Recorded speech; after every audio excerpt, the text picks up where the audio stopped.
Contoh ambulansnya udah lihat belum tadi? Depan itu ada tulisannya, untuk semua orang apapun suku, agama, dan ras Anda. Tanpa biaya sopirnya dari kita, bensinnya tolnya dari saya, inilah dari kami. Umat Nabi Muhammad SAW.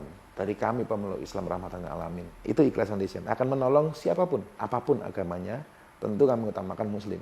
Sejarah punya ambulan 3 gimana kok? Ambulansnya nggak 3 mas, 9. Oh 9. Iya. Ketika anak saya sakit, susahnya setengah mati cari ambulans. Sampai harus naik Grab, dengan dia muntah darah keluar tuh di Grab itu. Selain itu macet. Bagaimana dalam kondisi kritis saya harus bawa anak saya cepat. Di rumah sakit pun begitu. Banyak anak-anak orang yang meninggal pun akhirnya ambulan itu mahal. Dan mereka ini BPJS. Orang kalau pakai BPJS itu bukan orang kaya. Sedangkan waktu itu saya nggak punya BPJS. Saya juga nggak punya asuransi. Akhirnya jual-jualin yang apa bisa dijual gitu. Ini kok susah ya punya ambulan. Setelah anak saya meninggal, ya Allah saya pengen punya ambulan. Ya Allah saya pengen ada ambulan gratis. Nggak cuma katanya gratis. Pokoknya bilang gratis. Dan berapa banyak orang yang punya ambulan. Atau lembaga, bahkan maaf nyuwun sewu. Banyak masjid punya ambulan, tapi ambulannya cuma jadi pajangan di masjid. Ini loh punya ambulan. Jalan nggak tiap hari? Cara paling mudah untuk ambulan ini menjadi pahala jariyah bersama, kerjasama sama rumah sakit, kerjasama dengan puskesmas terdekat, kerjasama dengan dokter-dokter klinik terdekat. Mereka pasti butuh dan mereka pasti hubungi. Dan ambulan itu pasti jalan. Jadi kalau lihat garasi saya, mobilnya 4 mas, yang 3 ambulan gitu.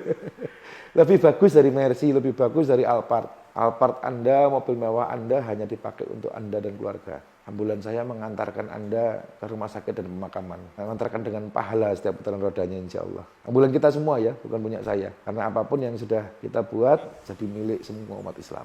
Kenapa begitu lega atau ikhlas banget melepaskan dunia untuk itu? Sebelum masuk Islam sudah seperti itu soalnya mas. Jadi coba cari Hani Kristianto gereja gitu. Apa yang saya lakukan di gereja? Pikul salib. Pikul salib itu artinya begini. Kamu sudah Islam? Sudah. Percaya asyhadu alla ilaha illallah, sudah. Benar sudah. Asyhadu anna Muhammad Rasulullah, betul. Kelakuanmu jauh dari Nabi tapi. Kamu Islam tapi enggak ada Nabi Muhammad sedikit pun di diri kamu apa sahabat. Islam tapi kikir, Islam tapi cinta dunia, Islam tapi party, Islam tapi tidak peduli dengan orang lain. Islam itu apa sih? Rahmatan lil alamin. Apa sih rahmatan lil alamin? Menjadi rahmat, bermanfaat, menyenangkan, berguna dan aman buat siapapun. Ketika kita sudah Islam, kita harus punya 3 prinsip. Saya, Hani, sudah masuk Islam. Yang pertama, saya aman buat kamu. Bohong kalau ada teroris-teroris itu nggak ada di Islam. Barang siapa membunuh orang, kafir sekalipun tanpa alasan yang jelas, dia masuk neraka. Jadi, saya sudah masuk Islam, saya aman buat kamu. Yang kedua, saya menyenangkan buat kamu. Kamu ada masalah, kamu sedih, yuk sini duduk ngopi. Yang terakhir, saya pasti bermanfaat buat kamu. Karena saya umat Nabi SAW. Karena Nabi saya ngajarin itu.